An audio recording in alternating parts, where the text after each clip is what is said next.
अस्सलाम वालेकुम, मैं हूं शाहजेब खानजादा। अमरीकी सदर ट्रंप के ईरान जंग समेत कई दीगर हवालों से अहम और हाईली एंटिसिपेटेड चीन के दौरे का बाज़ाब्ता तौर पर आगाज हो गया है और आज बज़ाहिर खुशगवार माहौल में चीनी सदर शी जिनपिंग और सदर ट्रंप की अहम मुलाकातें हुई हैं और इन मुलाकातों में तिजारत समेत कई अहम मामलात पर गुफ्तगू हुई है। ताहम दोनों तरफ से सामने आने वाले ऑफिशियल एलामिये एक दूसरे से काफ़ी मुख्तलिफ हैं और इन दोनों एलामियों में चीन और अमेरिका दोनों के लिए इंतहाई अहम तनाज़ात यानी ताइवान और ईरान जंग से मुताल्लिक मुख्तलिफ मौक़िफ़ अपनाया गया है। आज सुबह सबसे पहले अमेरिकी सदर ट्रंप चीनी सदर से मिलने के लिए बीजिंग के great hall of the people पहुंचे, जहां चीनी सदर शी जिनपिंग ने उनका शानदार इस्तकबाल किया। इस्तकबाल के बाद दोनों ममालिक की आला वफूद की सतह पर अहम मुलाकात हुई और ये मुलाकात तकरीबन 2 घंटे तक जारी रही। इस दौरान ट्रंप और चीनी सदर दोनों एक दूसरे की तारीफ़ें करते रहे। ट्रंप ने चीन के साथ ताल्लुकात को बेहतरीन करार दिया और कहा कि मैं हर किसी से कहता हूं कि चीनी सदर शी जिनपिंग एक अजीम लीडर हैं, लेकिन बाज़ औक़ात कुछ लोग कहते हैं कि ऐसा ना कहें, मगर मैं फिर भी ऐसा ही कहता हूं क्योंकि ये सच है।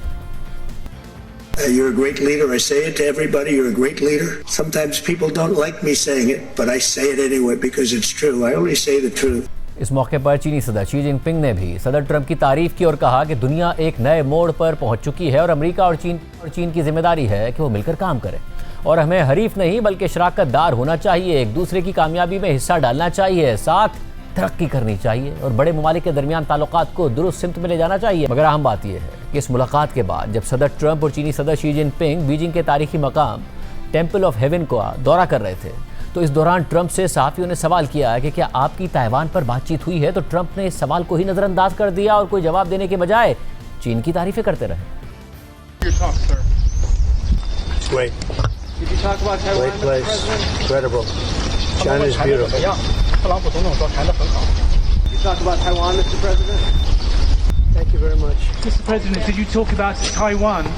इसके बाद आज आखिर में दोनों ममालिक के सरबराहान की मौजूदगी में वफूद की सतह पर डिनर हुआ, तो वहाँ पर भी चीनी सदर और सदर ट्रंप ने एक दूसरे की तारीफ़ें तो की, लेकिन ताइवान समेत ईरान और स्ट्रेट ऑफ हुर्मुज़ जैसे अहम मामलात पर कोई बात नहीं की। लेकिन आज सुबह दोनों रहनुमाओं की वफूद की सतह पर मुलाकात के बाद दोनों तरफ से जो एलामिये सामने आए, दोनों के निकात काफ़ी मुख्तलिफ थे और इस बात पर भी इख्तिलाफ था कि जिनपिंग के दरमियान असल में क्या बातचीत हुई।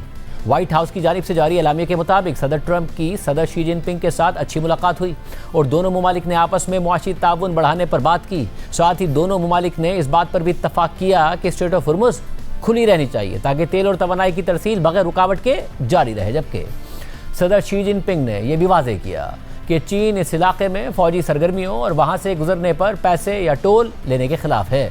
उन्होंने ये भी कहा कि चीन मुस्तकबिल में अमेरिका से ज़्यादा तेल खरीदने में दिलचस्पी रखता है ताकि स्ट्रेट ऑफ हुर्मुज़ पर कम इन्हिसार करना पड़े। व्हाइट हाउस एलामिये के मुताबिक साथ ही दोनों ममालिक इस बात पर भी मुत्तफ़िक़ हुए कि ईरान के पास कभी भी एटमी हथियार नहीं हो सकता।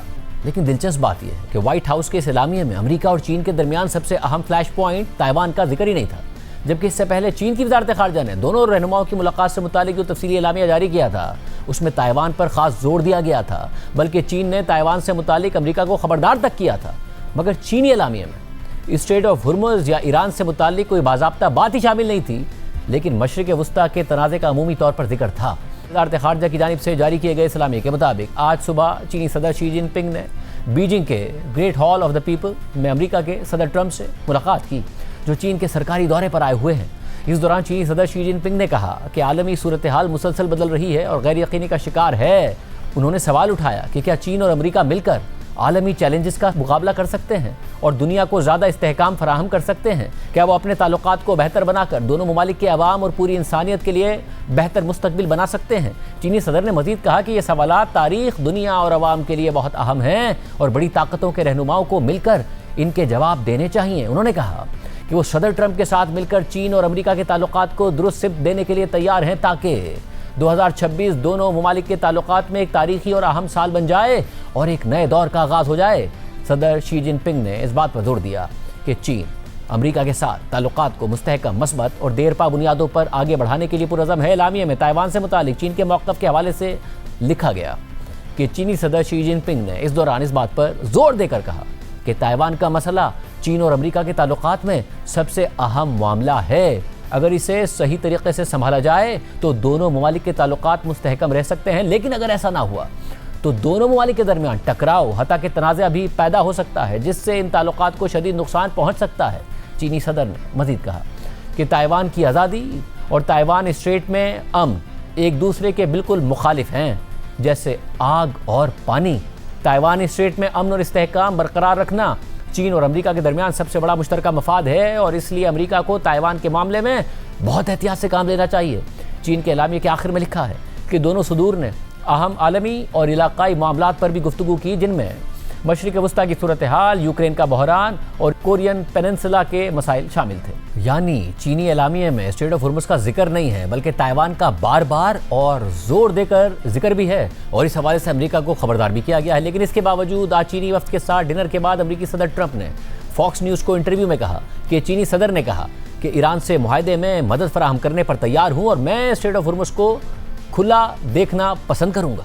President Xi would like to see a deal made. He would like to see a deal made. And he did offer. He said, if I can be of any help at all, I would like to be of help. Because, he did say that. Yeah, he did say that. And look, anybody that buys that much oil has obviously got some kind of a relationship with him. But he said, I would love to be of help. If I could be of any help whatsoever, he'd like to see the Hormuz Strait open. He said, if I could be of any help whatsoever, I would like to help. इससे पहले America के वजीर खारजा Marco Rubio ने भी अमेरिकी channel से बात करते हुए कहा था कि चीन से स्ट्रेट ऑफ हुर्मुज़ पर गुफ्तगू हुई है और चीन ने कहा है कि वो स्ट्रेट ऑफ हुर्मुज़ की वेपनाइजेशन और टूलिंग सिस्टम के हक में नहीं है और हमारा मौक़िफ़ भी यही है।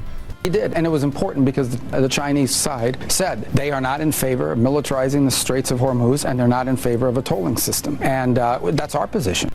अहम बात यह है कि अमेरिकी वजीर खारजा मार्को रूबियो की ट्रंप के साथ चीन के दौरे में मौजूदगी पर ही सवाल उठ रहा है, क्योंकि जब वो सेनेटर थे तो उस वक्त चीन ने उन पर हांगकांग में क्रैकडाउन और ये गौर से मुताल्लिक बयान देने पर 2 मरतबा पाबंदी लगा दी थी। ऐसे में सवाल उठ रहा है कि चीन की पाबंदियों के बावजूद अमेरिकी वजीर खारजा मार्को रूबियो ट्रंप के साथ चीन कैसे पहुंच गए।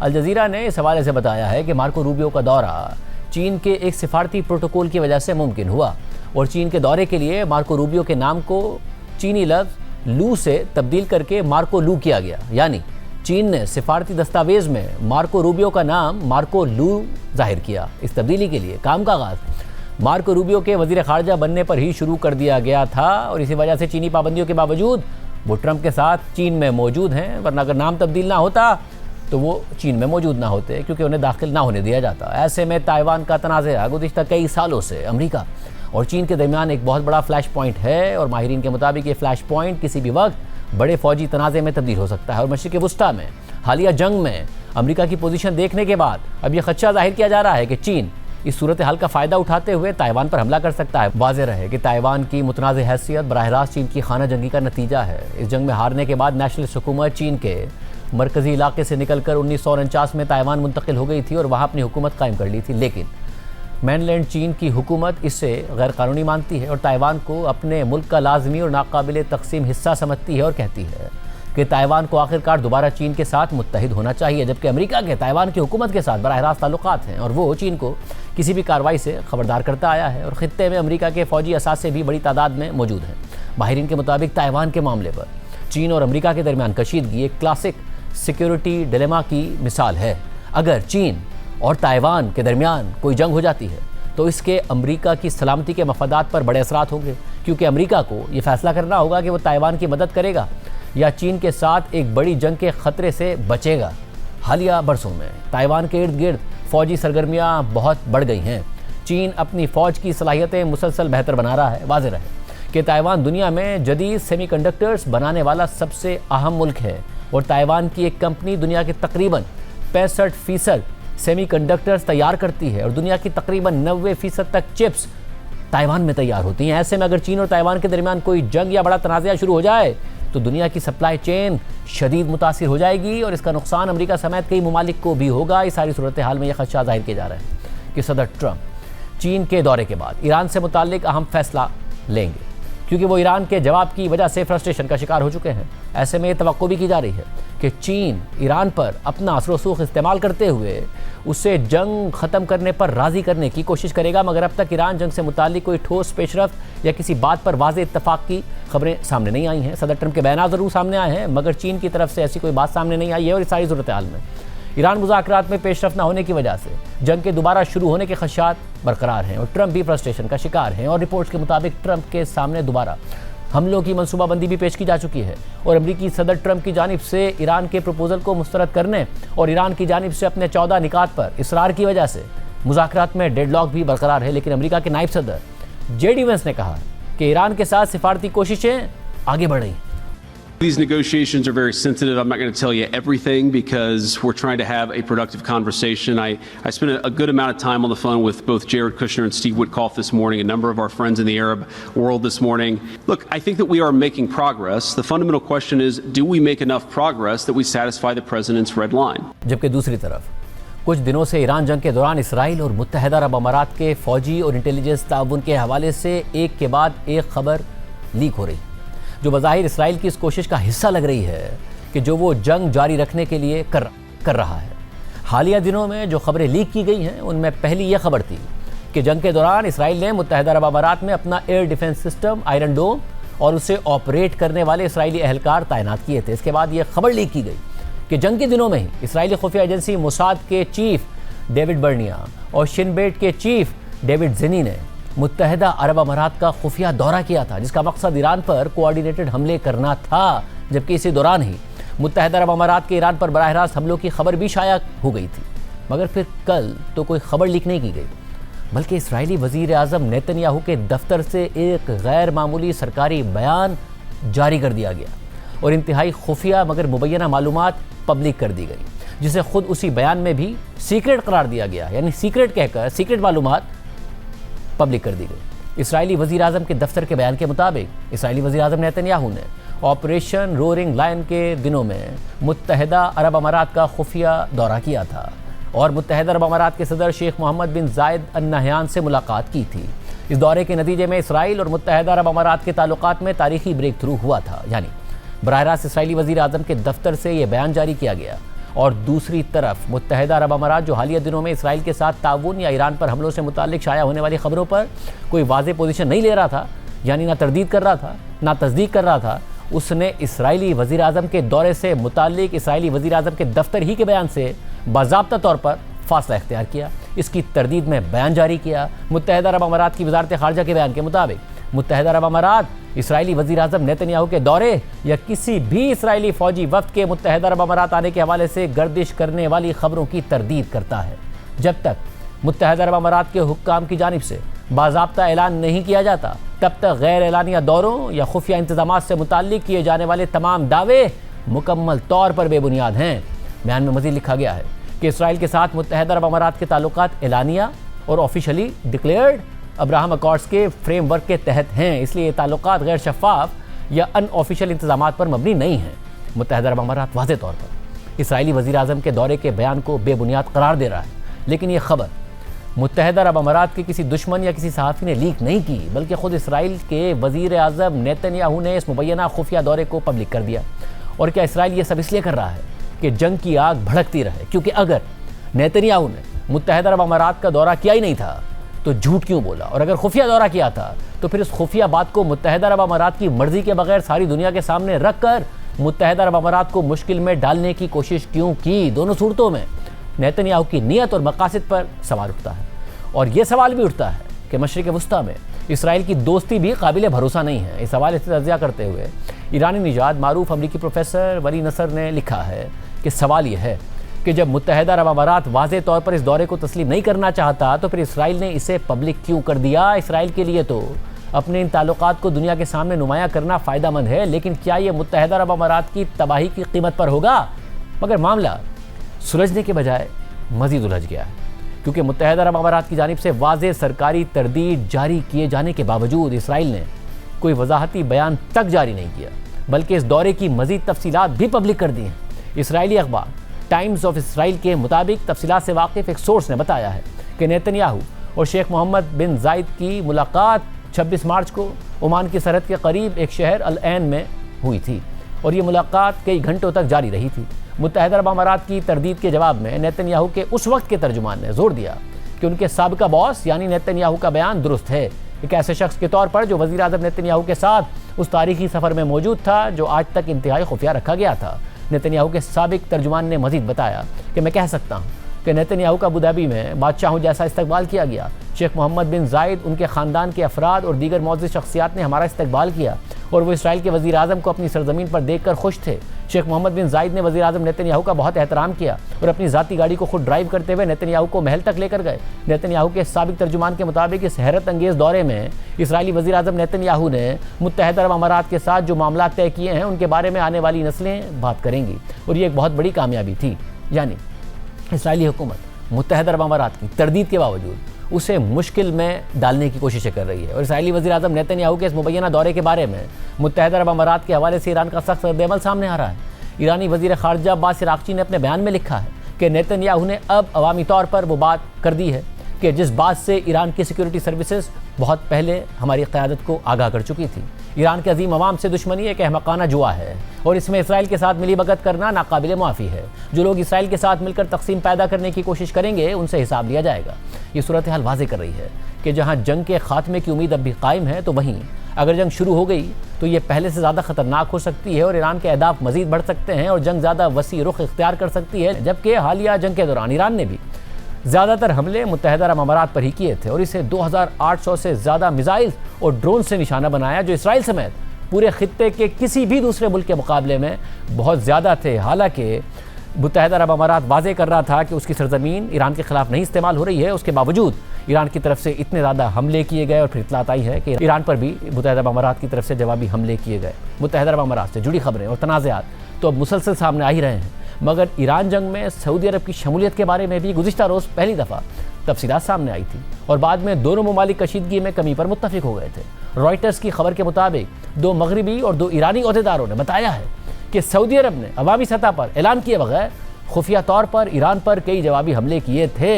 मगरबी ओहदेदारों के मुताबिक सऊदी फ़िज़ाइया ने यह हमले मार्च के आखिर में किए थे। एक अहलकार ने इसे सिर्फ जवाबी हमले करार दिया जो उस वक्त किए गए कि जब सऊदी अरब पर हमला हुआ था। सऊदी अरब रिवायती तौर पर अपनी सिक्योरिटी के लिए अमरीकी फ़ौज पर इन्हिसार करता रहा है, लेकिन 10 हफ्तों की इस जंग ने अमरीका के सिक्योरिटी अम्ब्रेला को बेनकाब कर दिया।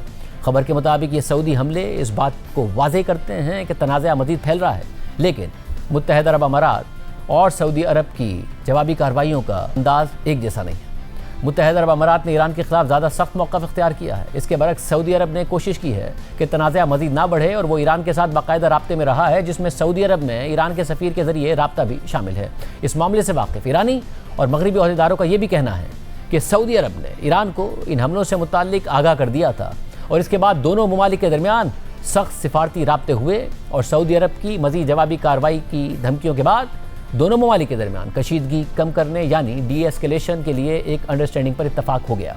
रॉयटर्स की रिपोर्ट में मज़ीद लिखा है कि मगरबी सोर्सेज के मुताबिक कशीदगी कम करने के समझौते से पहले सऊदी अरब ने ईरान को यह धमकी भी दी थी कि वो भी मुत्तहदा अरब अमारात की तरह सख्त रवैया इख्तियार करते हुए मज़ीद जवाबी कार्रवाई करेगा और फिर मार्च के आखिर तक सिफारती राब्तों और सऊदी अरब की इस धमकी के नतीजे में ईरान और सऊदी अरब के दरमियान कशीदगी कम करने पर इत्तफाक हो गया। और फिर सऊदी दिफाई अदाद शुमार बताते हुए रॉयटर्स ने लिखा है कि इस समझौते से पहले 25 से 21 मार्च तक सऊदी अरब पर 105 से ज़ायद ड्रोन और मिसाइल हमले हुए थे, लेकिन समझौते के बाद यकम से 6 अप्रैल तक ये तादाद कम होकर सिर्फ 25 के करीब रह गई। जबकि सऊदी अरब पर किए गए हमलों के बारे में मगरबी सोर्सेज ने यह अंदाज़ा भी लगाया है कि जंगबंदी से पहले के दिनों में सऊदी अरब की तरफ दागे गए प्रोजेक्टाइल असल में ईरान से नहीं बल्कि इराक से आए थे, जिससे जाहिर होता है कि ईरान ने सऊदी अरब पर बराह रास्त हमले कम कर दिए थे, लेकिन उसके इत्तेहादी प्रॉक्सी ग्रुप्स बदस्तूर सरगर्म थे और इसी वजह से सऊदी अरब ने 12 अप्रैल को इराक के सफ़ीर को तलब करके इराक की सरजमीन से होने वाले हमलों पर एहतजाज किया था। इसके अलावा सऊदी अरब के हवाले से आज फाइनेंशियल टाइम्स में एक और अहम खबर शाया हुई है। खबर के मुताबिक सऊदी अरब ने मशरिक़ वस्ता के ममालिक का ईरान के साथ नॉन अग्रेशन पैक्ट यानी अदम जारियत के मुआहदे का आइडिया पेश कर दिया है ताकि जंग के खात्मे के बाद खित्ते की सूरत हाल को संभाला जा सके। सिफारतकारों के मुताबिक सऊदी अरब ने अपने इस ख्याल को अपने इत्तेहादियों के साथ बातचीत के दौरान डिस्कस किया है। 2 मगरबी सिफारतकारों के मुताबिक सऊदी अरब इस मुआहदे के लिए मुमकिना मॉडल के तौर पर 1970 की दहाई के हेलसिंकी प्रोसेस पर नज़र रखे हुए है, जिसके जरिए सर्द जंग के दौरान यूरोप में कशीदगी कम करने में मदद मिली थी। हेलसिंकी अकॉर्ड्स पर 1975 में अमेरिका, यूरोपीय ममालिक, सोवियत यूनियन और उसके इत्तेहादियों ने दस्तखत किए थे। ये सारी सूरत हाल नज़र आ रही है। इसमें क्या अभी भी अमन की उम्मीद है? बतौर सालिस पाकिस्तानी उम्मीद रखता है कि अब भी अमन आ सकता है। हमारे साथ वफाकी वज़ीर इत्तलात अता तारड़ मौजूद हैं। अता तारड़ साहब, बहुत शुक्रिया मुझे ज्वाइन करने के लिए। तारड़ साहब, जाहिर है पाकिस्तान ने सालिसी में अहम किरदार अदा किया, प्रपोजल्स का तबादला हुआ, आखिरी इतला यही आई है कि सदर ट्रंप जवाब से खुश नहीं है जो ईरान की तरफ से दिया गया, और उन्हें ऑप्शंस दिए गए हैं जंग के हवाले से भी। अभी तो वो चीन के दौरे पर हैं, वापस जाएंगे, कुछ भी हो सकता है। पाकिस्तान के थ्रू अभी भी सालिसी हो रही है, क्योंकि उनके नायब सदर जेडी वेंस तो कह रहे हैं कि अभी भी बातचीत हो रही है, नहीं हो रही है? बहुत शुक्रिया शाहजेब साहब। देखिए, बतौर सालिस और जो सिचुएशन है, हमें इस पे बहुत मोहतात रहना है, और ऑब्वियसली मीडिया के ऊपर स्पेशली बहुत मोहतात रवैये की जरूरत है। देखिए, पाकिस्तान भरपूर अपनी कोशिशें कर रहा है, और जिस तरह प्राइम मिनिस्टर साहब भी अक्सर कहते हैं, और फील्ड मार्शल साहब सईद आसिम मुनीर साहब, डिप्टी प्राइम मिनिस्टर इसहाक डार साहब, तो पाकिस्तान ने भरपूर जो है इसमें कोशिशें की हैं, कोशिशें कर रहा है, और हमें बड़ी उम्मीद है कि देखिए, जिस तरह पाकिस्तान के कहने पे एक सीज फायर हुआ, पाकिस्तान के कहने पे उसमें एक्सटेंशन हुई, और पाकिस्तान का बड़ा कलीदी किरदार रहा है, तो उम्मीद है कि कोई अच्छा हल इसका निकले। बट पाकिस्तान जो है इस पे भरपूर मेहनत करता रहेगा इंशाल्लाह ताला। इस वक्त बतौर सालिस पाकिस्तान को जंग का ज्यादा अंदेशा है या अमन की ज्यादा उम्मीद है अभी भी डायलॉग के जरिए?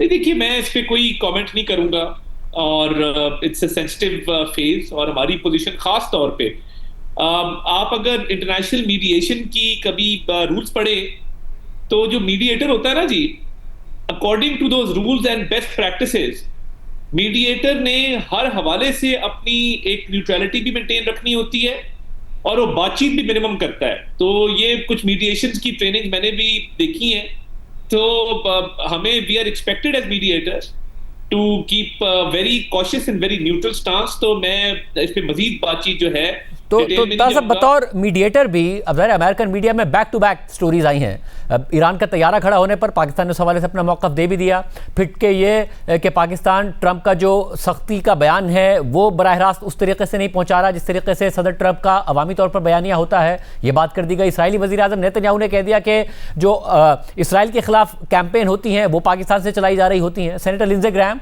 जो सदर ट्रंप के करीब हैं, इसराइल के बहुत बड़े हामी हैं, वो पाकिस्तान के मुखालिफ बयानिया बनाते नजर आए। उन्होंने पीट हेग्सेट से सवाल किया, जनरल डैनकेन से सवाल किया, और कहा उन्हें पाकिस्तान पर भरोसा नहीं है इस हवाले से। तो ये जो अचानक हुआ है इतना कुछ पाकिस्तान के बारे में, कहीं पाकिस्तान पर आखिर में मलबा तो नहीं डाल दिया जाएगा? सदर ट्रंप ने इस सब के बावजूद भी कहा और पाकिस्तान की तारीफ की, पाकिस्तान की क़यादत की तारीफ की, मगर उनका भी कोई भरोसा नहीं है, आखिर में मलबा पाकिस्तान पर डाल दिया जाए। उस दिन भी आप देखिए, जिस तरह आपने राइटली सो आपने कहा कि प्रेसिडेंट ट्रंप ने अब हर मौके पे वो पाकिस्तान की तारीफ करते हैं, और अभी लेटली भी उन्होंने कहा कि पाकिस्तान की जो लीडरशिप है, great prime minister, fantastic field marshal, और जिस तरीके से वो वज़ीर आज़म शहबाज शरीफ साहब की, फील्ड मार्शल सईद आसिम मुनीर की, हर मौके पे वो बहुत इज्जत एहतराम और बहुत तारीफ करते हैं अपनी ट्वीट्स के अंदर, अपने इंटरव्यूज के अंदर, चलते फिरते, कहीं जाते कहीं आते। तो प्रेसिडेंट ट्रंप ने तो हर मौके पे तारीफ की है। इरानियन लीडरशिप ने बहुत प्रेज किया पाकिस्तानी लीडरशिप को। तो ये तो अल्लाह ताला का करम है, पूरी दुनिया इसको देख रही है। मगर आज जिस हवाले से मैंने आज ट्वीट किया, इसमें जो डिट्रैक्टर्स हैं, स्पॉयलर्स हैं, उनकी तो कोशिश है कि बिगाड़ पैदा हो, और कई जो इंटरनेशनल मीडिया आउटलेट्स हैं वो unnamed officials, unconfirmed sources, multiple sources, इन जराए से कुछ खबरें दे रहे हैं, जिससे कोशिश ये है कि मामला बिगड़े। और ये जो एलिमेंट्स हैं, जो नेगेटिव एलिमेंट्स, जिस हवाले से मैंने आज ट्वीट भी किया, वो नेगेटिव एलिमेंट्स ये चाहते हैं कि बिगाड़ पैदा हो और पाकिस्तान के हवाले से वो कोई ना कोई बदगुमानी पैदा करें। उस पर देखिए, पाकिस्तान का मीडिया, पाकिस्तान के रिपोर्टर्स, पाकिस्तान के anchors, ministry of information, ISPR, सब ने, फैक्ट चेक फोरम्स ने अपना भरपूर किरदार अदा किया है उसको रिबट करने के लिए। और देखिए, हमारी कोशिश ये रही है, वो भारत के साथ जंग हो, मार्का हक हो, वो गज़ब हक हो अफगानिस्तान के हवाले से। मेरा अपना ट्विटर अकाउंट, मेरी मिनिस्ट्री का अकाउंट हर रोज रेगुलर अपडेट देता रहा है कि पाकिस्तान क्या कर रहा है, पाकिस्तान किस तरीके से ऑपरेट कर रहा है। इवन नाउ आप देखते हैं कि जो मोफा के स्पोक्स पर्सन है, उनका एक अपना किरदार है, हम अपने हवाले से खबरें दे रहे होते हैं, ISPR कुछ खबरें रिलीज कर रहा होता है। तो ये बड़ा अफसोसनाक है जो सिलसिला शुरू हुआ है, क्योंकि ऑब्वियसली कुछ एलिमेंट्स हैं जिनको पाकिस्तान को जो इज्जत और पजीराई मिल रही है, और पाकिस्तान का जो सेंट्रल रोल है पाकिस्तान का जो रेलेवेंस है वो हजम नहीं हो रही, तो वो कोशिश करते तो तार साहब ये बताइएगा कि सरकारी सतह पर कुछ ट्रंप इंतजामिया की तरफ से कम्युनिकेट किया गया इन खबरों के हवाले से कि उन्हें कोई तहफ़्फ़ुज़ात हों इस बात पर, जो भी खबरें आई हैं कि ये पाकिस्तान या तो ईरान की साइड लेने के हवाले से जो खबर आई, या फिर कि ईरान को सख्ती से वो बयानिया उस तरीके से नहीं पहुंचाया जाता, या ईरानी तैयारों के हवाले से कोई क्या सरकारी तौर पर उनकी तरफ से कम्युनिकेट किया गया, या कोई ऐसी बात नहीं है? नहीं, ऐसा कतई नहीं है। और देखिए, जैसे मैंने कहा कि प्रेसिडेंट ट्रंप ने प्राइम मिनिस्टर शहबाज शरीफ, फील्ड मार्शल सईद आसिम मुनी उनकी तारीफ की, और बड़ी क्लैरिटी के साथ और बड़े ओपन अल्फाज के अंदर। तो देखिए, ऐसा कुछ नहीं है। मैंने बतौर वजीर इत्तलात ये मुनासिब समझा कि ये जो आए दिन कोई ना कोई अनकन्फर्म्ड रिपोर्ट्स और अननेम्ड ऑफिशियल्स और जराए से जो खबरें आ रही हैं और इंटरनेशनल मीडिया आउटलेट्स इसको पिक करें, उनको भी चाहिए कि वो एहतियात बरतें। और जब हम अपनी ऑफिशियल स्टांस देते हैं और हर मौजू हर मौके पे देते हैं, तो ये जो जराए से खबरें आना और अननेम्ड ऑफिशियल की तरफ से खबरें आना, ये क्रेडिबिलिटी इंटरनेशनल मीडिया आउटलेट्स की उसको डाउटफुल करती है। हमें अंदाजा है कि स्पॉयलर्स भी हैं, डिट्रैक्टर्स भी हैं, पाकिस्तान का जो किरदार है, पाकिस्तान का जो सेंट्रल रोल है, पाकिस्तान की जो रेलेवेंस है, पाकिस्तान को इज्जत और वकार और कदर की निगाह से देखा जा रहा है, ये ऑब्वियसली बहुत सारे एलिमेंट्स को ये हजम नहीं हो रहा और वो खबरों के जरिए एक बदगुमानी फैलाना चाहते हैं। But let me tell them, हम टोटली हर चीज को फैक्ट चेक कर रहे हैं, और फैक्ट चेक करके हकायक ना सिर्फ अपनी आवाम को बल्कि इंटरनेशनल मीडिया को भी बता रहे हैं, और इंफॉर्मेशन शेयरिंग जितनी मुमकिन होती है एज ए मीडिएटर वो हम कर रहे हैं। तो ये अपने मजबूम मकासद में कामयाब नहीं होंगे। दहशतगर्दी के हवाले से आपने देखा कि जो खबरें दी गई, इसलिए हमने गज़्व-उल हक़ के हवाले से भी, अफगानिस्तान की सिचुएशन पे भी लम्हा ब लम्हा हमने अपने मीडिया को आगाह रखा। और आपने देखा मार्का हक में भी नैरेटिव डोमिनेंस हमारी रही अल्हम्दुलिल्लाह इंडियन मीडिया के ऊपर, क्योंकि हम एक तो 100% ऑथेंटिक इंफॉर्मेशन दे रहे थे, टाइमली दे रहे थे, और हकायक पे मबनी वेरीफाइड इंफॉर्मेशन दे रहे थे। तो ये डिट्रैक्टर्स इंशाल्लाह और स्पॉयलर्स कामयाब नहीं होंगे। हम फैक्ट चेक भी कर रहे हैं और अपना पॉइंट ऑफ व्यू भी दे रहे हैं इसके ऊपर। तो मैं समझता हूं कि पाकिस्तान का जो किरदार है उसको दुनिया मान रही है, तो ऐसी खबरों से हमारी सेहत पे कोई फर्क नहीं पड़ता। बहुत शुक्रिया नाज़रीन, प्रोग्राम में एक ब्रेक शामिल करेंगे, उसके बाद आपको तफसीलात बताएंगे।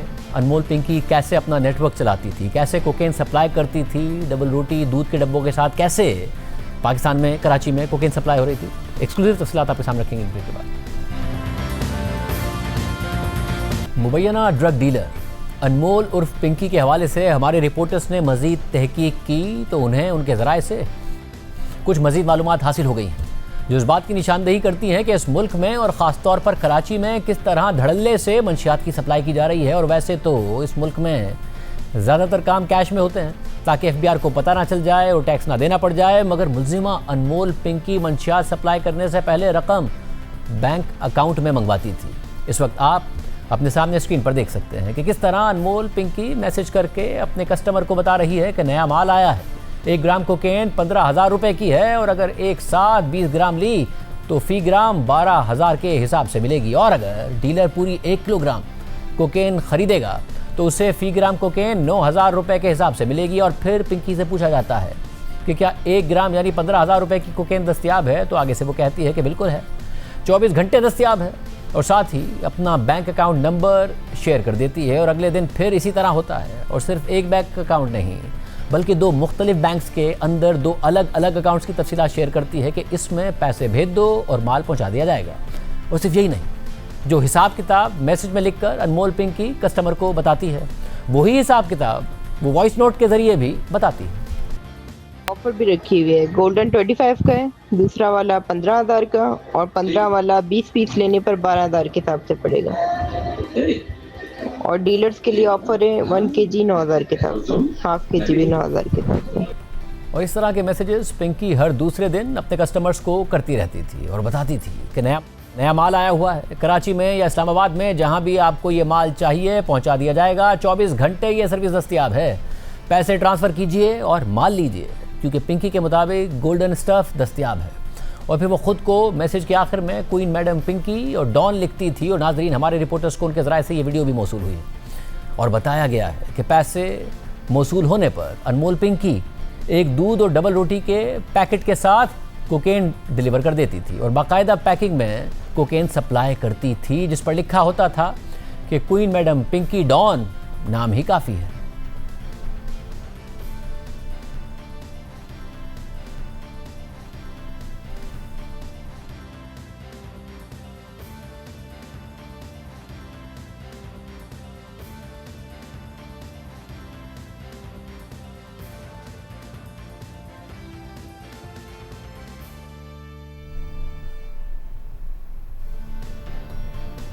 साथ में अनमोल पिंकी रेट्स में इजाफे, राइडर्स के अखराजात और माल ना मिलने पर पैसे वापस करने के वॉइस नोट भी भेजती थी। हाँ नहीं, 25,000 हो गया सुबह से। पर पहले राइड के पैसे भी आप लोग पे कर रहे थे, अब राइड भी जो है मैं ही पे किया करूंगी सबकी। दूसरा सामान अब महंगा उठाया और फिर सामान भी कमाल का। अगर आपने राइडर को अमाउंट करवा दिए तो आपकी अमाउंट आपको सुबह वापस हो जाएगी। Thank you. कोई बात नहीं, आपकी अमाउंट आपको सुबह वापस हो जाएगी। ओके। और हमें ज़राए से ये भी पता चला है कि अनमोल पिंकी की गिरफ्तारी के बाद भी काम जारी है और सप्लाई भी जारी है। इसलिए देखते हैं कि पुलिस इस मंशियात के पूरे नेटवर्क के खिलाफ क्या कार्रवाई करती है। जबकि नाजरीन, मुलजिमा अनमोल पिंकी से तफ्तीश में पेशरफ्त हुई है और नुमाइंदा जियो न्यूज़ काशिफ मुश्ताक की खबर के मुताबिक पिंकी की जानिब से मंशियात की तरसील की तफसीलात सामने आ गई हैं। ज़राए का कहना है कि पिंकी 1 ग्राम कोकेन 15 से 20 हज़ार रुपये में फ़रोख्त करती थी और मंशियात का लेन देन ऑनलाइन करती थी। मुलजिमा पिंकी नए कस्टमर्स के लिए मंशियात राइडर्स से भिजवाने के बजाय मखसूस मकामात पर रखवाती थी ताकि कोई मुखबर ना हो और राइडर पकड़ा ना जाए, और फिर कस्टमर मुलजिमा पिंकी की बताई हुई जगह से मंशियात हासिल कर लेते थे। ज़राए के मुताबिक मुलजिमा पिंकी कराची के पॉश इलाकों और तालीमी इदारों में भी मंशियात की तरसील करती है। मंशियात की तरसील के लिए मुलजिमा पिंकी का 6 रुकनी गैंग काम करता है। 1 खातून और 5 मर्द मुलजिमा पिंकी के 6 रुकनी गैंग का हिस्सा हैं। जबकि नुमाइंदा जियो न्यूज़ अफजल नदीम डोगर की खबर के मुताबिक इब्तिदाई तफ्तीश में मुलजिमा पिंकी ने कराची में माहाना 2 करोड़ रुपए से ज़ायद की मंशियात फ़रोख्त करने का इंकशाफ किया है माहाना, और बताया है कि लाहौर से मंशियात भेजने के लिए इंटरसिटी बसों का इस्तेमाल किया जाता है। अनमोल पिंकी ने मजीद बताया है कि मेरा शनाख्ती कार्ड ब्लॉक हुआ तो समीर के नाम पर बैंक अकाउंट खुलवा लिया। मंशियात की रकम मोबाइल ऐप से भेजी और वसूल की जाती है। रकम की मुंतकली के लिए बैंक अकाउंट जीशान के नाम से भी खुलवाया गया। मुलजिमा पिंकी ने एक इदारे के अफसरान को 1 करोड़ रुपए से जायद की मजमूई रिश्वत अदा करने का भी इंकिशाफ किया है और बताया है कि एक अफसर ने मेरे भाई को मुतादिद बार पकड़ा और रिश्वत लेकर छोड़ दिया। मेरे साबका शौहर के 2 भाई बतौर एडवोकेट काम करते हैं। पुलिस से बचने के लिए मेरा साबका शौहर मंशियात को अपने वकील भाइयों के चैम्बर्स में रखवा देता था। मुलजिमा पिंकी ने यह भी बताया है कि वह मुतादिद थानों की पुलिस को लाखों रुपए माहाना अदा करती थी। मुलजिमा पिंकी ने कहा कि पुलिस एहलकार ने मेरे राइडर्स को हिरासत में लेकर 1 करोड़ रुपए की मजमूई रिश्वत ली। पिंकी ने मजीद बताया कि उस पुलिस एहलकार ने मुझे इतना तंग किया कि उसे कत्ल कराने की मनसूबाबंदी भी की। पुलिस एहलकार के कत्ल के लिए किराए के कातिलों की मदद लेने का भी सोचा। इसके अलावा तफ्तीश के दौरान मुलजिमा पिंकी के ज़ेरे इस्तेमाल 2 मोबाइल सिम्स अफजल और साबरा बीबी के नामों पर रजिस्टर्ड निकली हैं। जबकि तफ्तीशी हुक्काम का कहना है कि मुलजिमा पिंकी मंशियात की रकम के लिए 2 बैंक अकाउंट्स इस्तेमाल करती थी। बैंक अकाउंट्स में रवा माह तक लाखों रुपए मुंतकिल होते रहे। पिंकी के बैंक अकाउंट इस्तेमाल करने वाले साथी से भी तफ्तीश जारी है। गुलिस्तान जौहर में कार्रवाई करके पिंकी के अकाउंट संभालने वाला मुलजिम भी पकड़ लिया गया है और तफ्तीशी हुक्काम का कहना है कि ज़ेरे हिरासत मुलजिम के बैंक अकाउंट्स और ऑनलाइन अदायगियों की तफसीलात हासिल कर ली गई हैं। जबकि अनमोल पिंकी के अहले खाना का भी मंशियात फरोशी में मुलविस होने का इंकिशाफ हुआ है। नुमाइंदा जियो न्यूज़ काशिफ मुश्ताक की खबर के मुताबिक तफ्तीशी हुक्काम ने बताया है कि रिकॉर्ड के मुताबिक पिंकी के 6 भाई और 4 बहनें हैं और उसके 3 भाइयों का मुजरिमाना रिकॉर्ड सामने आ गया है। मुलजिमा के 3 भाई रियाज बलोच, मोहम्मद नासिर और शौकत बख्श मंशियात फरोशी में मुलविस हैं। उनमें से शौकत बख्श मंशियात फरोशी के लिए एक खास कारिंदा है। मुलजिमा पिंकी के भाइयों के खिलाफ असलहा ऑर्डिनेंस और नारकोटिक्स एक्ट के तहत मुकदमा दर्ज हैं। मुलजिमा पिंकी का भाई मुलजिम शौकत बख्श 2024 में बोर्ड बेसन थाने में दर्ज मुकदमे में गिरफ्तार हुआ था, जबकि रियाज बलोच और नासिर के खिलाफ सच्चल, गिजरी और बोर्ड बेसन थाने में मुकदमा दर्ज हैं। तफ्तीशी हुक्काम का कहना है कि मुलजिमा पिंकी का मोबाइल फ़ोन फॉरेंसिक के लिए भेज दिया गया है। फॉरेंसिक रिपोर्ट 3 से 4 दिन में मिलेगी। दूसरी तरफ मंशियात फरोशी के इल्ज़ाम में गिरफ्तार अनमोल उर्फ पिंकी का एक और मुबैना ऑडियो मैसेज भी सामने आ गया है, जिसमें पिंकी को मंशियात के हवाले से कस्टमर से डील करते हुए सुना जा सकता है। अभी 20 वाला ना लिया करें ना, आप दूसरा ले लिया करें। गोल्डन स्टॉक सबसे बेस्ट है। और 20 वाले में नमी भी है, लेना हो तो 25 वाले लिएगा। जो 25 वाला है ना बहुत अच्छा है। ठीक है, मैंने सबको मैसेज किया आज। 20 वाला बेकार है, 25 वाला बहुत अच्छा है। पर आपको नंबर सेंड किया होता है ना राइडर का, अगर मुझसे रब्ता ना हो तो राइडर को कॉल कर लिया करें। ये कोई 50,000 का भी नहीं देगा, इतना अच्छा स्टॉक। इसका बॉक्स भी गोल्ड कलर का होगा। आपको लड़की का नंबर सेंड किया, इससे अकाउंट डिटेल लेकर अमाउंट सेंड करवाएं। बस पूरे 10 मिनट में आपके पास पहुंच जाएगा राइडर। अमाउंट करवा के स्क्रीनशॉट सेंड करें। अपने भी इस अकाउंट पर अमाउंट करनी है, उसमें नहीं कर, जल्दी करवा देगा अगर चाहिए। गोल्डन स्टॉक को आप दूसरे स्टॉकों के साथ थोड़ी कंपेयर कर सकते हैं। वो तो बहुत जबरदस्त चीज है। अगर वो चाहिए तो मैं लड़के से कह देती हूँ, भिजवा देता है। तो वो पड़े में 2-3 पीस पड़े में खास लोगों के लिए साइड पर रखा है। मुलजिमा अनमोल पिंकी की मुकम्मल तहकीकाती रिपोर्ट की कुछ तफसीलात भी सामने आ गई हैं। पिंकी के मुताबिक उसने इब्तिदाई तालीम government girls school Sorabkot Karachi से हासिल की। मॉडलिंग और अदाकारी के शौक़ में 2006 में लाहौर शिफ्ट हो गई। मीनार पाकिस्तान पर एक लड़की से मुलाकात हुई, बाद में उसी के साथ रहने लगी। मॉडलिंग और अदाकारी के लिए फिल्मों के डायरेक्टर्स के दफातर में जाती थी। साबका पुलिस अफसर शौहर से मुलाकात भी फिल्म डायरेक्टर के दफ्तर में हुई। अनमोल पिंकी का कहना है कि साबका शौहर ने मुझे अपने मंशियात फरोश गैंग का हिस्सा बना लिया। साबका शौहर के जरिए ही उसके ग्रुप अरकान से मुलाकात हुई। एक ग्रुप मेंबर के कहने पर शौहर से तलाक ले ली। अलहदगी के बाद मंशियात फरोशी का अपना काम शुरू कर दिया। ग्रुप मेंबर खातून ने अफ्रीकी बाशिंदे से शादी कर रखी है। ग्रुप मेंबर खातून का अफ्रीकी शौहर कोकेन पाकिस्तान स्मगल करता था। साबका शौहर के लिए काम के दौरान मंशियात ब्रीफ केस में रखकर कराची के एक शख्स को पहुंचाती थी। अनमोल पिंकी के मुताबिक साबका शौहर का नेटवर्क रावलपिंडी, लाहौर और कराची तक फैला हुआ है और उसने मुझे कराची का इंचार्ज बनाया था। शौहर से अलहदगी के बाद मंशियात की सप्लाई के लिए खातून को मुलाजिम रखा। लाहौर की एक खातून भी कोकेन सप्लाई करती है। पैसों के लेन देन के लिए एक शख्स के नाम पर बैंक अकाउंट खोला। कराची के लिए 7 राइडर्स पर मुश्तमिल नेटवर्क बनाया हुआ था। 4 राइडर्स गिरफ्तार हो गए और बाद में काम छोड़ दिया। 3 राइडर्स अब भी काम कर रहे हैं। कराची के अलावा लाहौर से भी मुलजिमा पिंकी के हवाले से इंकशाफात सामने आ रहे हैं। नुमाइंदा जियो न्यूज़ अहमद फराज की खबर के मुताबिक मुलजिमा पिंकी अपने भाई के साथ मिलकर मंशियात फरोशी का नेटवर्क चलाती थी। पिंकी के भाई को कोट लखपत पुलिस ने मंशियात के केस में गिरफ्तार किया था। ताहम पिंकी का भाई जमानत के बाद बरी हो गया और अब मुलजिमा पिंकी की गिरफ्तारी के बाद उसका भाई रूपोश हो गया है। जरा का यह भी कहना है कि मई 2024 में लाहौर पुलिस ने मंशियात फरोश जॉर्डन गैंग को पकड़ा था। जॉर्डन गैंग के गिरफ्तार कारिंदों की निशानदही पर मुलजिमा पिंकी को भी हिरासत में लिया गया था और हिरासत के दौरान मुलजिमा पिंकी ने साबिक पुलिस इंस्पेक्टर से ताल्लुकात बना लिए।